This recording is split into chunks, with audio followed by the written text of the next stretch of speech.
Welcome and welcome back to a new day with me.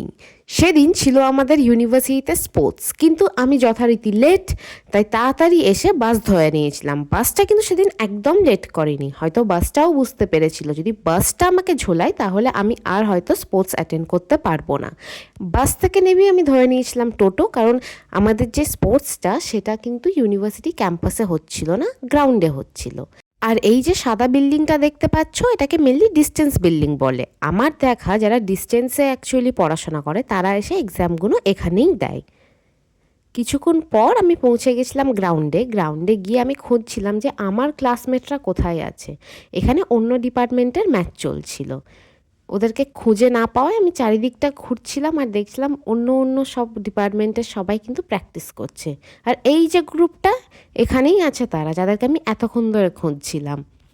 যথারীতি কিছুক্ষণ গল্প টল্প করার পর অ্যানাউন্সমেন্ট হয়ে গেল যে এর পরের ম্যাচটা আমাদের ডিপার্টমেন্টেরই, তাই আমাদের ডিপার্টমেন্টের প্লেয়াররা একটুখানি রেডি হয়ে নিচ্ছিল। পুরো ম্যাচ জুড়েই ছিল একটা সাসপেন্স কেন বলছি, কারণ কোনো টিমেরই কোনো গোল হয়নি, তার জন্য লাস্ট অব্দি ম্যাচটা টাই হয়ে যাওয়ায় টাই ব্রেকারে গিয়ে ম্যাচের রেজাল্ট ডিসাইড হয়। এখানে আমরা জিতে যাই, তো পরের রাউন্ডের জন্য আমরা কোয়ালিফাইও করে যাই।